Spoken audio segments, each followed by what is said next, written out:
الحمد للہ وحدہ والصلاة والسلام علی من لا نبی بعدہ اما بعد فاعوذ باللہ من الشیطان الرجیم بسم اللہ الرحمن الرحیم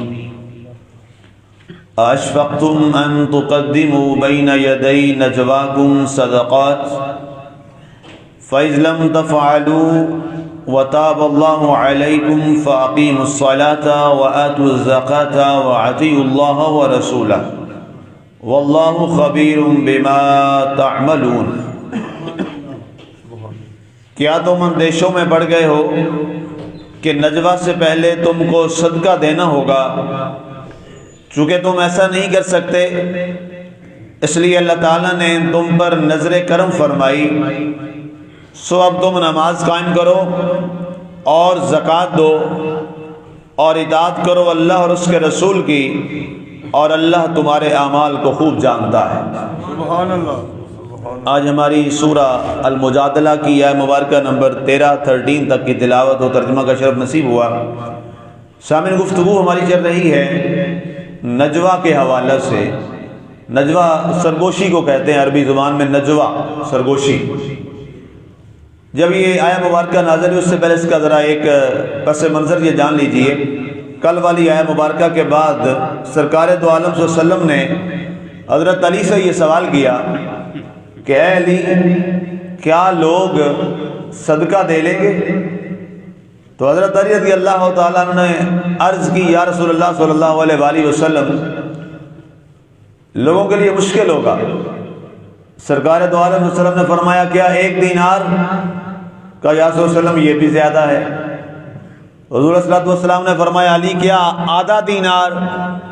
کہا یا رسول اللہ علیہ وسلم یہ بھی زیادہ ہے۔ آپ نے فرمایا، علی کتنا کہ لوگ دے لیں گے؟ حالانکہ حضرت علی نے خود دینار دیا، یہ ان کا احساس تھا اپنے بھائیوں کے لیے، اپنے باقیوں کے لیے۔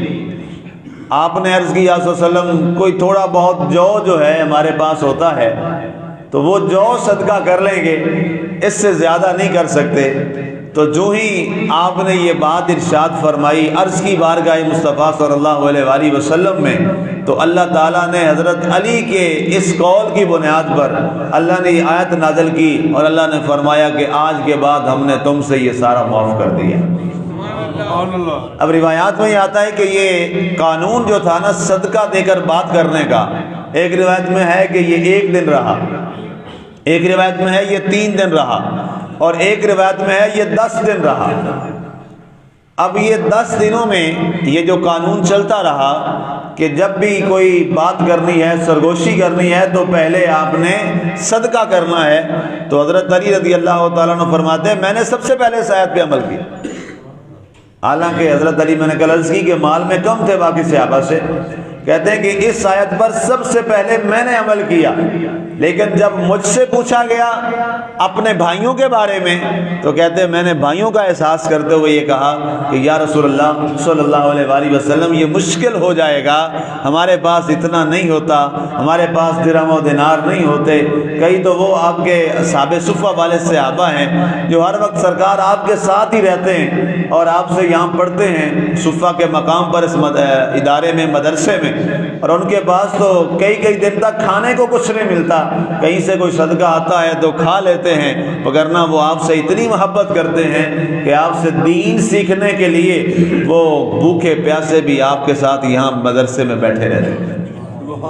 اب اس سے حضرت علی رضی اللہ تعالیٰ عنہ کی بات سے جو ایک مفسرین نے اہم بات نکالی اور جو وجدان کہتا ہے وہ یہ ہے کہ جب بھی دین کے حوالے سے بات کی جائے اور ایسے معاملات ہوں تو کوشش کی جائے کہ دین کے معاملات میں جو ایک مناسب رستہ ہے، جو لوگوں کے لیے آسانی کا رستہ ہو، وہ نکالنا چاہیے۔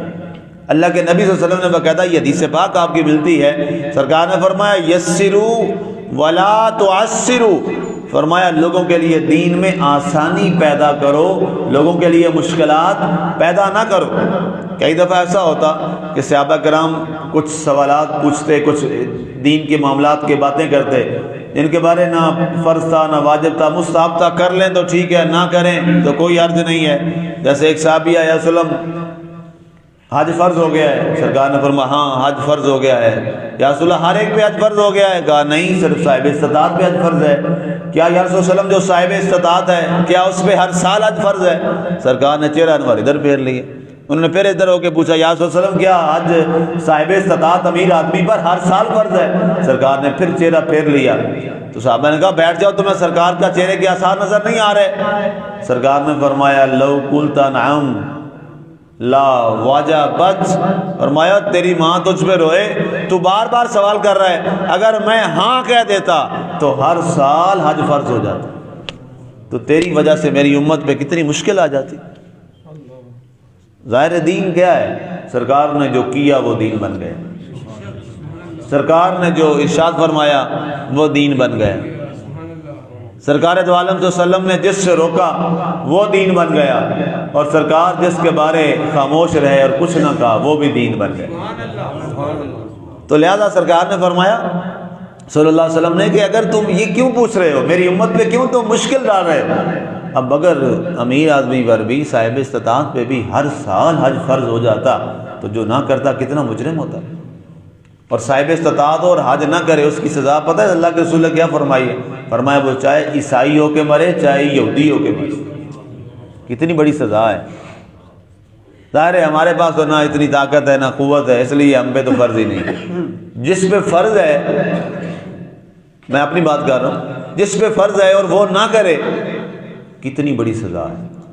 کسی عمل کے بارے میں رسول نے ایسا نہیں کہا, لیکن صاحب استطاعت ہے, صحت ہے, پیسہ ہے, جا سکتا ہے, کوئی مسئلہ نہیں ہے, لیکن نہیں جاتا حج پر, تو اللہ کے رسول صلی اللہ علیہ وسلم نے فرمایا وہ چاہے عیسائی ہو کے مرے چاہے یہودی ہو کے مرے. حضور نے فرمایا اسے ہمارے قبرستان میں بھی جائے دفن نہ کرو, عیسائیوں کے قبرستان میں دفن کرو. اتنی بڑی سزا ہے, اتنی بڑی سزا ہے. تو اگر سرکار ہاں کہہ دیتے تو پوری امت کتنی مشکل میں پڑ جاتی. تو اسی بنیاد پر کئی ایسے اور واقعات ہیں جہاں پہ سرکار خاموش ہو جاتے. بعد میں سرکار فرماتے ہو کیوں میری امت پر تم مشکل پیدا کرنا چاہتے ہو؟ سرکار دو عالم صلی اللہ علیہ وسلم کو اپنی امت سے کتنی محبت ہے. ہر معاملے میں جہاں اللہ تعالیٰ کی ذات نے, ہر مقام پر اللہ کے وسلم کی ذات مبارکہ نے اپنی امت کے لیے آسانی کا معاملہ کیا. تو لہٰذا ہمیں بھی یہ جو ہم آقا صلی اللہ علیہ وسلم کی مسند کے اور آپ کے منصب کے ذمہ دار ہیں, ان پہ بھی یہ ہے کہ وہ دین میں مشکلات نہ پیدا کریں, کہ لوگ کہیں دین سے متنفر ہی نہ ہو جائیں کہ جناب یہ تو دین پہ چلنا ہی ممکن نہیں, بس ٹھیک ہے پھر اس سے الگ ہی ہو جائے, اس سے الگ ہی ہو جائے.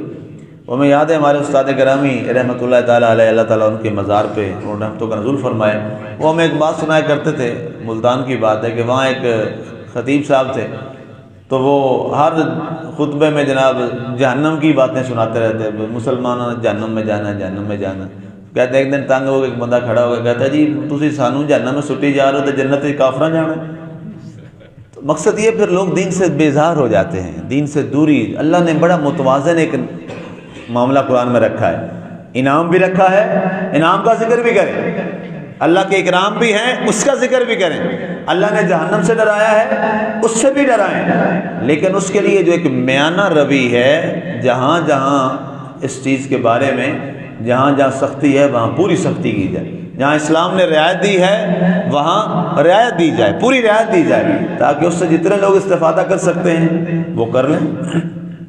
اب یہاں اس کے بعد سرکار ایک بہت بڑی خوبصورت, ابن عباس رضی اللہ تعالیٰ ان سے پوچھا گیا کہ عبداللہ ابن عباس رضی اللہ, جب یہ آیت مبارکہ نازل ہوئی تو تم لوگوں نے صدقہ کیوں نہیں دیا؟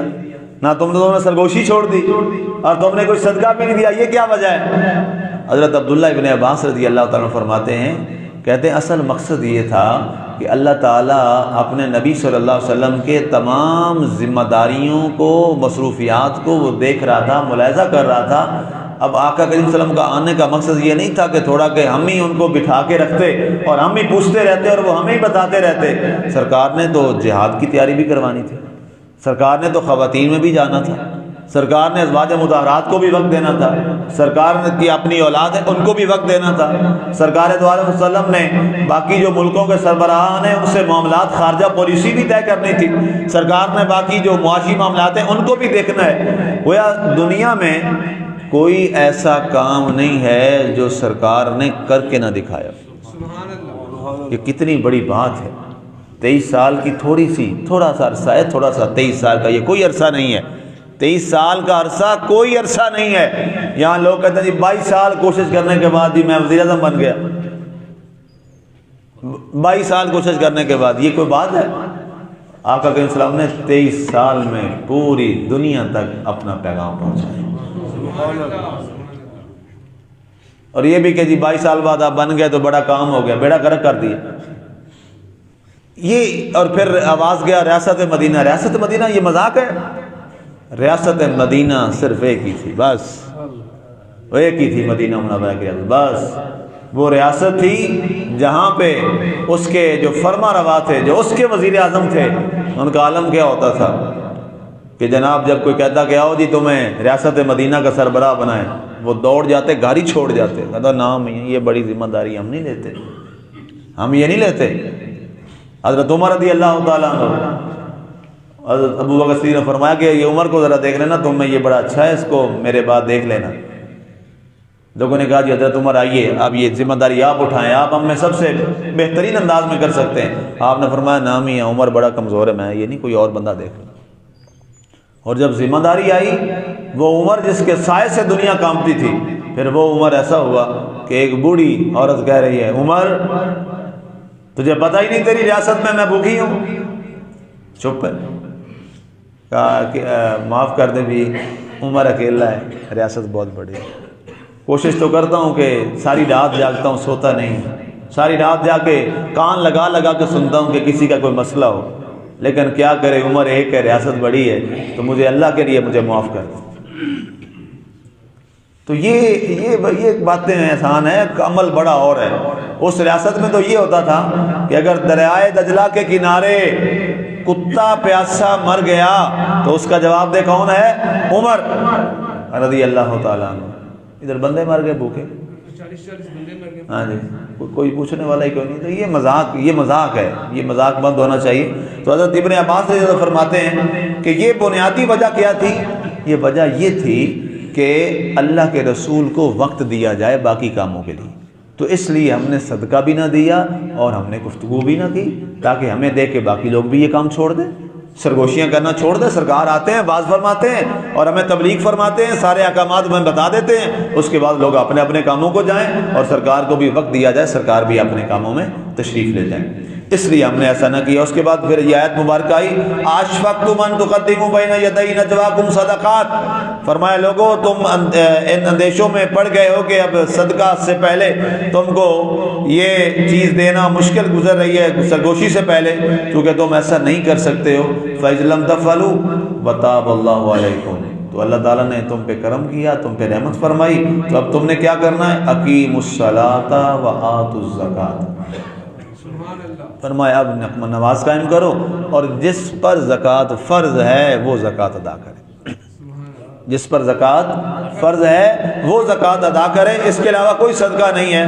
وَأَطِیعُوا اللَّهَ وَرَسُولَهُ، اور جو سب سے اہم بات ہے یہ اگلی ہے، اور اطاعت کرو اللہ کی اور اللہ کے رسول کی، اطاعت کرو اللہ کی اور اللہ کے رسول کی، اس کے لیے کوشش کیجئے۔ واللہ خبیر بما تعملون، تم جو بھی عمل کرتے ہو اللہ اس سے باخبر ہے، اللہ تمہارے ہر عمل سے باخبر ہے۔